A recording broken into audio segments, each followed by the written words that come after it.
I'll give a brief introduction about Shri Vishwanath. He's the founder of the Rainwater Club, director of Biome Environmental Solutions and trustee of Biome Environmental Trust. He's basically a civil engineer from Mysore University and a master's in urban and regional planning from CEPT Ahmedabad. A member of the Sustainable Sanitation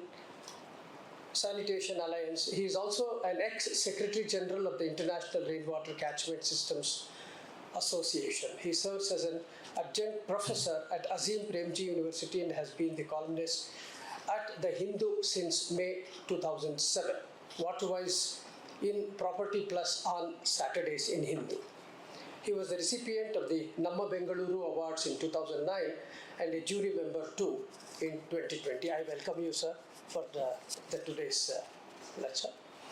I want to talk about the past, current situation, and the future, and see how all three will perhaps merge with each other in the search for sustainability, in the search for water for all. So that's the sort of broad spectrum that I want to speak on. And of course, for historians, I don't have to tell people who from history about the importance of learning from the past. And so for me, it's fascinating that even as a geography student of 6th, 7th, and 8th standard, the lessons we learn stay with us when we practice professionally, and I've been in the sector for the last 38 years. That still the romance of certain ideas of geology and history still stands its value in terms of value. It keeps you excited even in the work that you do. And it all begins, of course, with Pangea and the continental drift 80 million years ago and the creation of the Himalayas.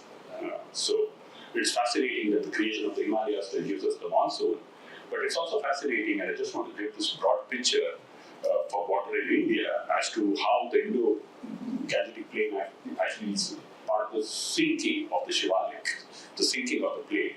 The rise of the Himalayas is accompanied by the sinking of the plate below. And therefore, that sunk portion receives all the silt from the Shivaliks and the Himalayas, accumulates over millions of years, and becomes the most fertile and fecund plain on planet Earth, except perhaps the Yellow River, and except the delta regions in some portions of Nigeria. In terms of sheer size, this is the most fecund and fertile space on planet Earth. Of course, this is also the fecundity brings not only population growth, but also brings with it diseases like cholera, which is perhaps the first pandemic, and that starts perhaps in what's now Bangladesh. And of course, with groundwater, there's arsenic and fluoride. And that's the sunk portion that you see in light blue, which I pick up. That's the Himalayas up there, the Shivaliks, and the sunk portion. That sunk portion has made us the most populous nation in the world. That's what it's done us. So it's a combination of geology, monsoons, and soil. And that combination has created the fecundity, the agriculture base to support us. So that's the global population density. You don't have to notice, but it's Eastern China, India, parts of Africa, Rift Valley, and the coastal plains of North and South America. Look at the sheer density of population. And within that, you'll notice that the Indo-Gangetic Plain is the most dense and fertile place. It's also a very interesting point for me from a water and soil perspective. You notice the landmass of China and USA are 3 times that of India in terms of the job, probably 3 times area in terms of national area, right? But in terms of arable land or cultivable land, all 3 are similar. So with 1/3 the total landmass of USA or China, we have that much fertile and agricultural land. Just 2 implications: that we can support a dense population, but it also means that we lose on nature. Forests, jungles, scrub jungles especially have been converted to agricultural land over millennia. And that has cost and given us this much of arable land. And so the monsoon is everything. It's these 4 months of rain, June, July, August, September, which gives us 80% of the total 4,000 billion cubic meters of water which we receive annually. For us in Bangalore, we're lucky because these rains of May are absolutely critical, and that also, according to one author, is because of a geological incident where the Palghat Gap was created, and that Palghat Gap, portion of the Palghat Gap remained with Madagascar That Palghat gap brings in the monsoon, the humid winds in the months of April and May, which settles over Ooty and Kunur, but also then comes to Bangalore in the evenings, and then we have the famous evening winds. So geology is playing its part in the rainfall that we get, in the rains that are falling on our rooftop right now. And then it's very interesting also because in terms of water consumption in India overall, we must still understand that 90% of the total water that we use as human beings is for agriculture. And within agriculture, it's just 4 crops: rice, wheat, sugarcane, and cotton, which consumes 75% of that agricultural water use. Net, we have had food security after the Green Revolution, but we lost water security in many places. And at a global scale, if we want to fix the problem, just by changing and growing these 4 crops in its appropriate agroecological regions, we will have a surplus. So the problem is well known, the problem of scarcity. The reason the solutions are well known is the political construct of moving farmers away from a water-intensive hybrid crop of wheat, rice, sugarcane, and cotton without impacting their livelihoods. Already agriculture is in crisis, farmers are facing a crisis. Without impacting their livelihoods, can we as a populace move them away to a reasonable income earning economy so that there is enough water for all? That's broadly the challenge at an India scale. So there's no resource scarcity, there's a distribution scarcity, and there's a use scarcity. The resource is there, enough and more than surplus. So for the city itself, the city is a product of the Kaveri. Without the Kaveri River, Bangalore cannot exist. It simply cannot exist, right? So the Kaveri is the sole reason why the city's population is growing and the economy is growing. Therefore, the city now has to find a reason to make sure that the river basin is stable, that the old growth forests in Chikmagalur, Hassan, Wayanad, Kodagu are protected, so that the river flows constantly, clearly, with clean water, that there is no sand mining, that there is no industrial pollution and sewage pollution. In the absence of a river basin institution, which looks at the river basin and what's happening there, we only debate allocations. How much water should go to Tamil Nadu, how much water should come to Karnataka, and within Karnataka, how much should the Mandya farmers get, and how much should the city of Bangalore get, or Mysore get. So it's become just simply an allocational fight rather than a reasoned scientific objective of protecting the basin and making sure that the flows are enhanced and are kept constant. One other fact, the city itself is always seen as something that usurps water from the region or from the rural areas. But in the case of Bangalore, of Kaveri's allocation of 284.75 TMC feet for Karnataka, Bangalore only takes 19 TMC. And will take an additional 11 TMC, which is 11% of Karnataka's allocation of Kaveri waters. And with just that 11% of Karnataka's allocation, it supports 40% of Karnataka's population in Kaveri basin and 60% of the GDP of the state. So the city, I would argue, is the most efficient user of water, unlike what we presume. The other advantage is that the city is a non-consumptive user of water, meaning the water comes to my home, I have a bath, the water goes back as used water. If I apply it to a sugarcane field, it's evaporated. So that's consumptive use. Here, there's a possibility that we can collect that wastewater, treat it, and put it to reuse again. And I will show you how that city is doing that and how we need to do it further. Like I said, the city is actually a net producer of water. It gets 1,450 million liters from the Kaveri. It adds 600 million liters or thereabouts from groundwater, and then pushes all this water out into the ecosystem for reuse again. So the city is not a net consumer of water, it's a net producer of water. I will also argue and I will show you that it's also a net producer of fertilizers. So the city is a fertilizer and water factory is our new imagination that we have to give for urban area, not just for Bangalore. And that's how we have to design systems so that there's no scarcity of water in the basin and that there's enough water available for farmers for our food security. Again, what is the city itself? The city is not 800 square kilometers, which is the Bangalore metropolitan area. The city now, which we should imagine, is the 8,800 square kilometers, which is the Bangalore metropolitan region. Channapatna, Tumkur, Devanahalli, all these are part of growing Bangalore. Their influence is tremendous. We have already influenced them. So therefore, our plan for water security should look at this kind of a scale, and we should plan for it now if we want sustainability for the coming population. So let me just turn to what are the other critical resources that we sometimes forget, and I'd love to see how those stones have been chiseled. That's Raghurais classic photograph from Biome in Delhi, perhaps mid 16th century or 15th century. Notice this is the late 70s. Apartments are coming up, the Asian Games are going to be held. Notice the water level. And that's the state of affairs now. Heritage preserved. Skeleton remains, the soil is gone.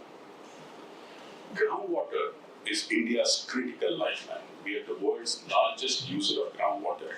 250 cubic kilometers of it annually, 33 million to 40 million wells and other wells. China and USA together do not use as much groundwater as India does.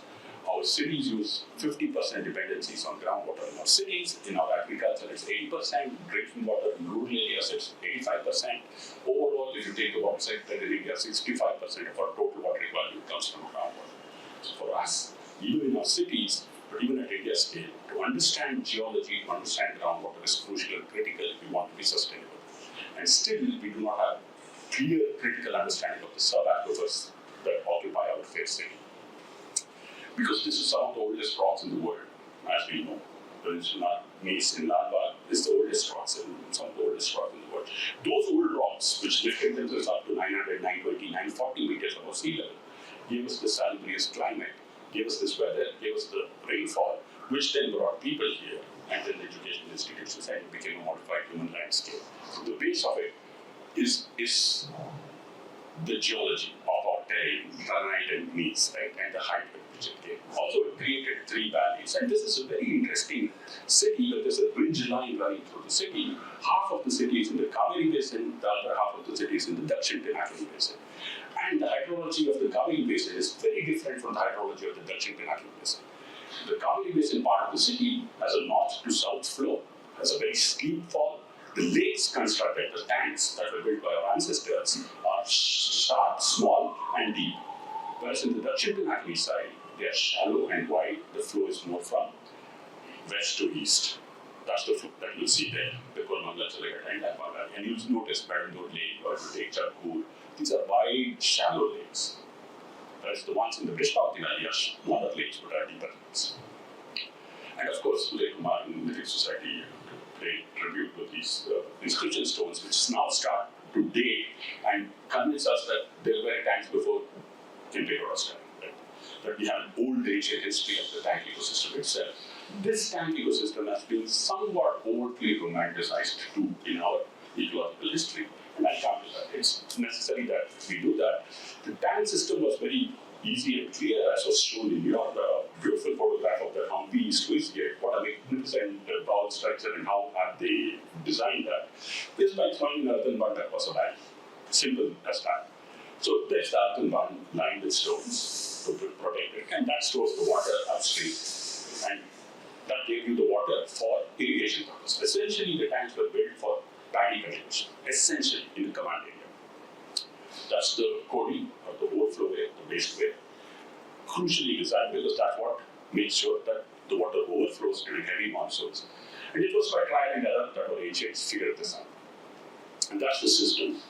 Now, a tank ecosystem, and I take this figure from a group that I worked on, it has a catchment, something called a Posher Canal or Posher Canalways. Posher Canalways are feeder channels which bring water to the tank. There's the Kodi, that's the bun, the earthen bun. There's the Tubu, which was being shown as the sluice gate. Below that is the Rajkat of the command area. The command area is the Rajkat to distribute water equally to the command area where agricultural irrigation happens. And there's a Kodi Kalway which takes the water away from this lake to the next lake. Somehow in our vocabulary in Bangalore, we assume that the Kodi Kalway, we call it the Rajkat. The Rajkalway actually is the water which is distributed in the command area. And that's the Kodi, and that's the overflow from the Kodi. This water system had to be negotiated in its height, not with the same village. The village couldn't capture all the water. It had to be a negotiation of the series of tanks as to what should be the height of the Kodi. And as you can see, this has been lowered by 2 inches because of the low tank people coming and protesting that you can't make it very high. And that's, of course, the landscape of rocks and water, which is this part of the world. There's the social construct of it, and I was asked ask Professor Menon, I'll ask him later, who were the stone cutters? So with water in our social construct, the mud workers, a community of Bogis or mud workers, were the people who specialized in earth. So they are the ones who excavated the city and created these earthen dams. And their cousin group, a community group called the Kallu workers or the Kallu Bogi, were the masters of stonework. And they've been doing stonework for 1,200 years at least. Perhaps it's the Kallu workers or the Kallu Bogis who did the chiseling. Perhaps. And perhaps the Manwada skill is the same from Kashmir to Tamil Nadu. They're called the Ode, the Vaddas, the Vadera, many different names. But that's an itinerant or migrant community which used to move from place to place to dig wells and to dig tanks. Along with them, the Kalwatas also moved. So a lot more language which the Manwatas speak here, so Patwa of Odia and Telugu also. So that language also comes in. It's perhaps that Odisha is itself from the Ode community itself, the state of Odisha, perhaps, but it's not the full thing. And it also gave the Nirugantis, the people who were operating the sluice gates to distribute water, and the Gangama festival, where the body, when it overflows, is celebrated. Right? So all these social constructs also emerged around water. And then, of course, you have this glorious paddy. Now, paddy's got a bad name, everybody thinks that millets should be grown, but the best way to convert water to food grain is to grow paddy. So the people knew that 7 out of 10 years were drought years. So in the years of plenty of normal rainfall, quickly paddy cultivation would happen. Even in Bangalore, we have seen Nepal, we have seen Agwara, we have seen Jaipur. All the lakes had paddy fields below them, and paddy would be a glorious scene. Of course, it was gendered, women worked on it. And this is the landscape that we have. This is Mulbagal Taluk. This is what Bangalore would have looked like, let's say about 100 years back. Rocks and paddy. You don't have to go to Bali, it's all here in Mulbagal. Right? And that's when the rice paddy becomes ripe. Sometimes 2 crops. In a good year of rain, 3 crops. Good year of rain, about there's 3 crops, about 100 days, 300 days of crop cultivation. And then the paddy harvest, of course, the well, the Bavi. So the Kere Bavi is the construct of old Bangalore and of old civilization. But the Kere stored the water, the Bavi gave the water, which was filtered by the earth, used for domestic water supply and also for irrigation, their appropriate. That's the landscape if you cut through the hills, soil and rock. It's surface water, rainwater and groundwater all talking to each other. And this is how groundwater comes in. When it hits the soil, hits the rock, there's a interface where the water starts to seep into the duct wells. Then the wells came later on, but this is how the water comes into duct wells. And that groundwater would then be used when the tank became empty for the last 2 irrigations, if required. Right? And then there was the architecture of the duct well itself. So these stones are dry stone masonry. There's not a gram of lime or cement used, it's dry stone masonry. And it's perfection, because again, the stone cutting was an exquisite art mastered locally, including the cantilever steps and that for the well to go. And it gave drinking water security, because if you have to carry in a Bavi, if you go to the Bavi and draw water, this well, for example, is more than 120 years old, it's never gone dry, even though the lake goes dry. It gives you enough water for drinking and food cutting, for cooking. If you walk to the well, the moment you put a pump in a well, that's about the death of the well.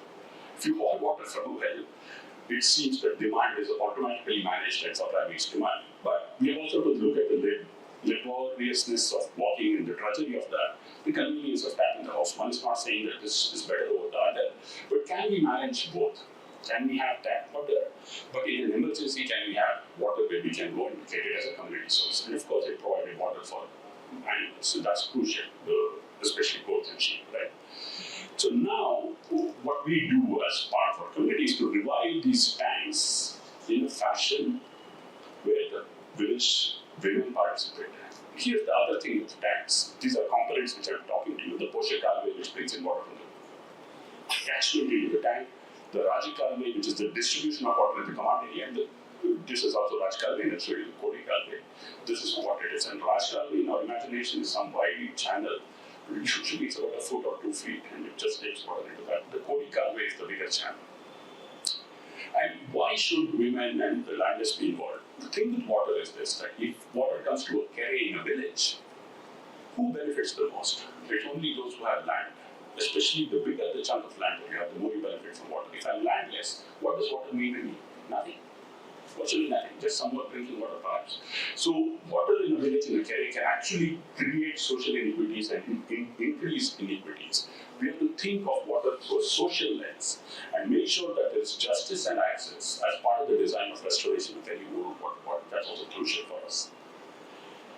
And of course, technology evolved around the well and the water, and then the first mechanical advantage which was coming, which is using the lever, give me a lever long enough, prop strong enough in a place to stand it and move the earth. That was the kind of things, and that started there.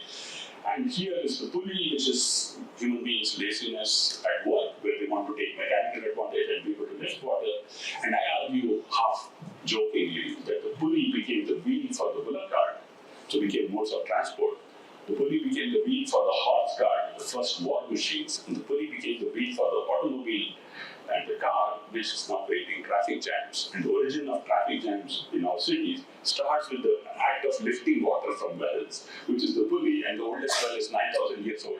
The oldest pulley that we know of is about 8,000 years old, right?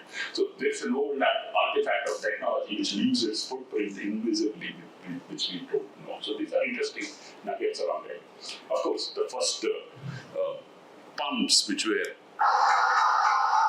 the Persian wheel, where now animals have been tamed, have been brought to the tray, and you create a lever, and you create a bigger sprocket, and you lift water from roughly around 60 feet. The last Persian wheel in Karnataka was in Gola, and it's not deep. We have still protected it, we will get it back. So this, what we call the Persian wheel is perhaps the Indian wheel. Perhaps its invention lies in the belt of Rajasthan Sindh. That's perhaps what it is. Why it was called the Persian wheel is something that we have to look at later on. And the culture of water is also not only about people who built it and people who managed it, but people who also sing songs about it. So there are particular songs during the planting of paddy, during the removal of weeds, during the harvesting of paddy. All that is part of the culture of water in this part, right? And here mostly in Telugu, in this part of Kola. So the city becomes the scale disruptor. The tank system works, but during droughts and famines, the tank cannot play a role.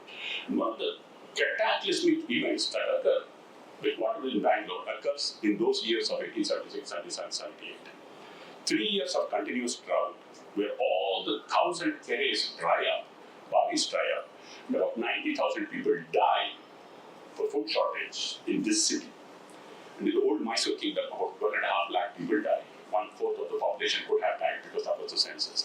So the local waters in themselves need not be overtly romanticized, because they will not be capable of giving water to 14.5 million people. They are not capable of giving water to 1.8 lakh people. They will not be. So therefore, we have to protect the lakes and tanks for different reasons, for reasons of environment, for biodiversity, for cultural, social reasons, not as drinking water sources. That's something that we have to learn from history. And therefore, when that drought and famine occurred, that's when the rulers decided that we need something permanent. So 1894, you put in a big dam on the Esagata on the Kavati River, used wood-fired steam engine to bring water to the city, and that gave us water security. The lakes were no longer our source of water. This river was our source of water. From Esagata, we moved to Tiruvarunadi and to Kaveri eventually. The farther we moved, the more population we could support. With just the lakes, we couldn't support more than 2 lakh people. With Esagata, we couldn't support more than 4 lakh people. With Tiruvarunadi, we couldn't support more than 6 lakh people. With the Kaveri, we don't know how many people we can support. So that's how it is. These are the Mandu workers. So what we are looking at is the people of the earth. This community still is there. They still specialize in earthwork. They can do wells, they clean wells, they dig new wells. And now they're making what are called recharge wells to put rainwater into the aquifer. Previously, they used to dig wells to take water from the aquifer. Now they dig wells to put water back in.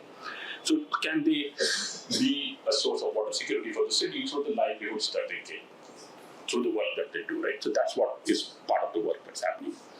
And so this is how they dig recharge wells, and this is how it goes along.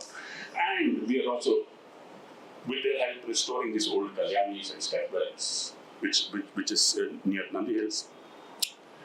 And the culverters and the mud waters are together coming and working with land and soil to rehabilitate these old wells, not just as artifacts or heritage, but as functional devices, which give water security to these layouts and later communities. So this beautiful well, which is more than 120 years old, it's been revived and it's now part of the whole thing. So can craft also come back in the water securities that we create here? So mud water and soil water, and you can see the lines, the beautiful lines, watermarks that are there in this part of the world. The other part of the water story is about fishers. The tanks were places where fishers would actually fish, and therefore the livelihood of it. Can they be involved in the maintenance and cleaning of lakes and tanks? Is another endeavor. At the same time, these lakes and tanks are sources of food security, proteins, fish, and the fishermen are part of the cleaning of the water. And once the lakes are clean, it's the biodiversity that they come back. This is Jaipur Lake, which is receiving treated wastewater also, apart from rainwater. And therefore, it becomes a place for livelihood security as well as biological security, biodiversity security, and then it recharges the aquifer and becomes water in the wells for use as functionality. And these are again artifacts that we need to protect and preserve. So the last part of the argument that I draw with you for water is what are the future? How do we imagine ourselves? And I told you that we look at our Bangalore as a water and fertilizer factory. So water comes from the Kaveri, 4 o'clock in the morning, it's pumped from Torrekad in Hyderabad. 6 o'clock, it's at Rose Gardens. 7:30, it's in my house, I take a shower. 9 o'clock is in the sewage treatment plant at Jaipur. 4 o'clock in the afternoon, it's in Kola, in the lake, and the farmer is using the water. Water of the Kaveri is making a pit stop in Bangalore for, I exaggerate, not 12 hours, it takes 24 hours. But it just stops in Bangalore for 24 hours and moves on to Kolar, Chikballapur and other places, Aligarh, Ramnagar, for reuse, to fill lakes, to regenerate biodiversity there, to recharge the aquifer, to become available to farmers. In turn, the farmers grow crops, they have livelihood security 365 days a year, and in turn the city gets food security. It's what's called the circular economy. So this is something that needs to be worked at because the city has done a great job of decentralizing its sewage treatment plants. We now will have 59 sewage treatment plants of the BWSSB and 3,500 sewage treatment plants in apartments and gated communities. These decentralized sewage treatment plants lend themselves to reuse very well, like locally to fill the local lakes, far away to fill the lakes in Kolar and Chikballapur, and that's how the city will have to imagine itself. That's how the sewage treatment plants look. They're getting updated, modified, so that some of the sewage treatment plants now, you can actually drink the water from the STPs. For example, in Kavalpur or Jaipur or B Valley, the water is of that quality that you can drink it. But we have psychological barriers in drinking it. So therefore, fill a lake, let biodiversity flourish, let it go into the aquifer, pick it up from a well, nobody has a problem, right? And so that's what's happening now with the transfer of water to Kolar and Chikballapur. I will show you glimpses of that. There are more than 200 lakes which have now been regenerated in this arid and climate change affected landscape. And in one particular case in Devanhalli, just next to the Devanhalli fort, 1501, the fort has been built. There's a sea near Kerry where the earth was excavated to fill the fort walls. It became a lake there. That has been rehabilitated. That's sea near Kerry at the bottom there, just to give you a sense of where it is.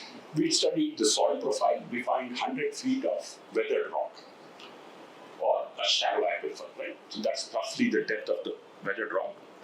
Otherwise, Devanhalli depends on 110 deep borewells. The problem with the deep borewells is the water is very salty, saline, 2000 and above TDS, Upnir, Kodiyakavela. So they go to RO plant to buy water at 5 rupees 20 liters, and that's the only way they can drink water.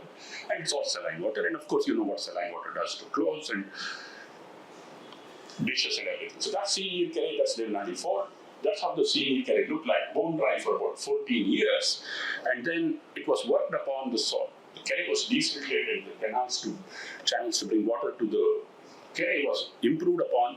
This is how the Kerry looks like right now. In fact, it's more fuller now, its code is overflowing. This is the Kerry, sea near Kerry. There was a well next to the sea near Kerry, again, filled up with rubbish and garbage, and the municipality was about to level it. We worked with them, cleaned it up. The Manwatters did all the job. The Kerry you can see, the Bavi you can see, it's getting clean. This is how the Bavi looks like now with ame and meenu in it, turtles and fish in it. Absolutely clean water. This is how it looks like. This water is absolutely potable and low salinity. So, this is how it looks like with the grill and safety features. So, the heritage has been preserved well. but it's also functional and it's doing a job of what's called managed aquifer recharge. Of course, the well diggers love to have a swim in the water after they finish their job. That's part of the tradition. Clean job. Then some new devices like a filter bore wells have been put in place with water meters so that we measure how much water we are taking, and treatment unit setup. And treatment unit is very basic: 130 micron filter, activated carbon filter, UV sterilization, and chlorination. Regular water supply treatment plant. And now the town is getting 250,000 liters of water a day supplemented from this system.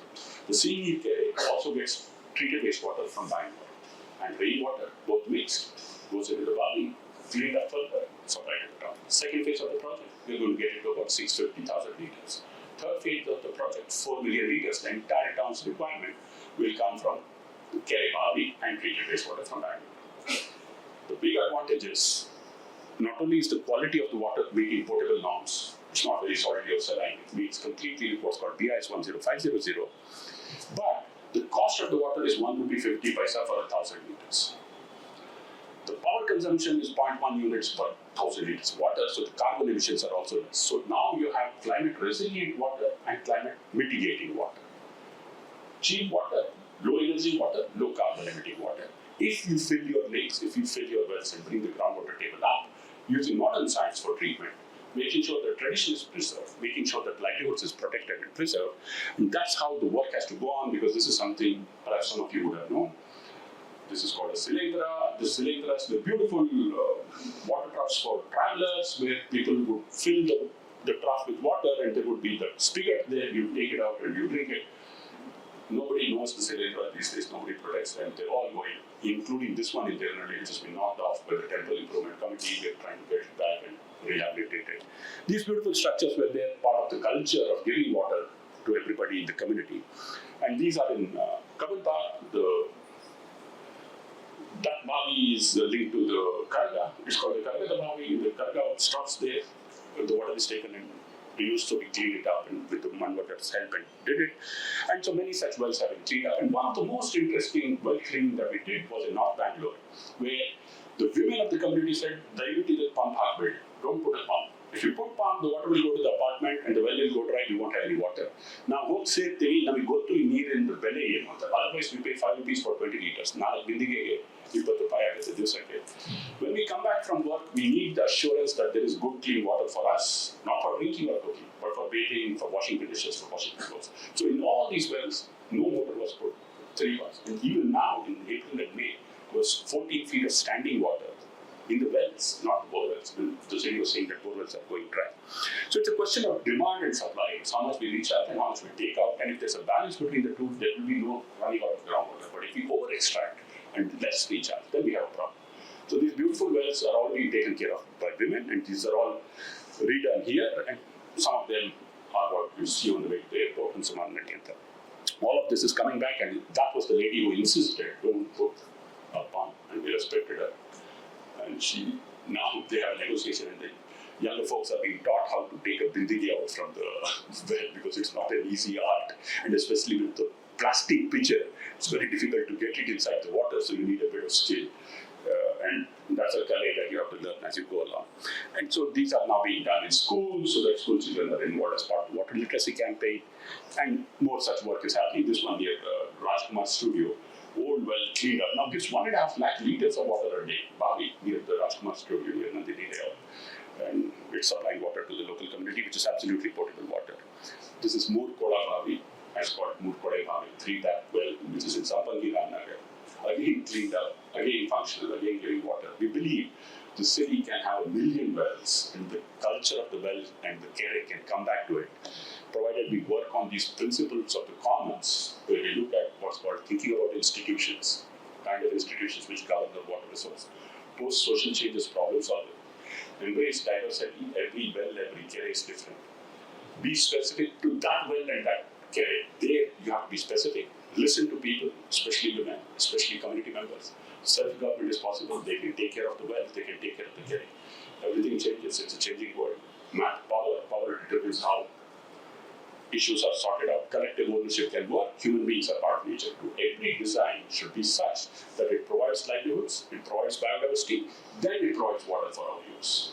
So it's not just simply water in a tap or a pipe, it's water for nature, water for people, and then water for us. That's the combination of solution. All institutions are constructed, no panaceas, and complexity does not mean chaos. Dr. Elena Ostrom, Nobel Prize winning economics, she sets out these 13 principles. These principles will be good to keep Bangalore going for its water requirements if we follow it from the Kaveri River to the Kere, to the Bhavi, and to the wastewater that we generate from the homes. Thank you. I'm happy to close this with this beautiful song.